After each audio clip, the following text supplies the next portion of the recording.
முதல் வாசகம். இணை சட்டம் அதிகாரம் 26, திருவசனங்கள் 16 முதல் 19 வரை. ஆண்டில் 3 முறை உன் ஆண் மக்கள் அனைவரும் உன் கடவுளாகிய ஆண்டவர் தெரிந்தெடுக்கும் இடத்தில் அவர் திருமுன் வர வேண்டும். புளிப்பற்ற அப்ப விழாவிலும் வாரங்கள் விழாவிலும் கூடார விழாவிலும் வர வேண்டும். ஆண்டவர் திருமுன் அவர்கள் வெறும் கையராய் வர வேண்டாம்.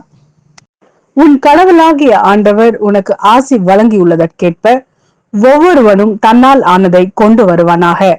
உங்கள் கடவுளாகிய ஆண்டவர் உங்கள் குலங்களுக்கென கொடுக்கும் எல்லா நகர்களிலும் நீதிபதிகளையும் தலைவர்களையும் நியமனம் செய்வாய்.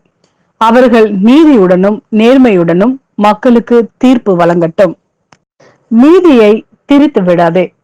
ஒரு தலை சார்பாக செயல்படாதே.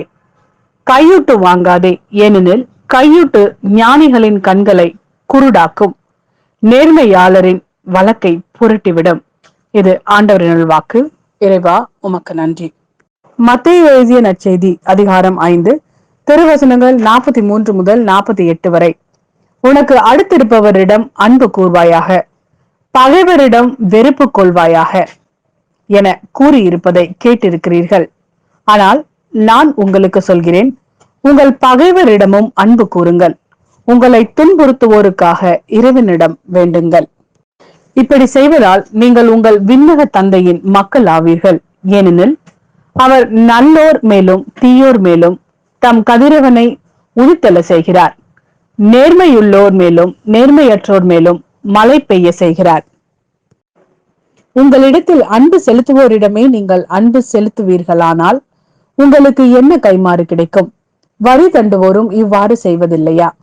நீங்கள் உங்கள் சகோதரர் சகோதரிகளுக்கு மட்டும் வாழ்த்து கூறுவீர்களானால் நீங்கள் மற்றவர்களுக்கும் மேலாக செய்து விடுவதென்ன? பிற இனத்தவரும் இவ்வாறு செய்வதில்லையா?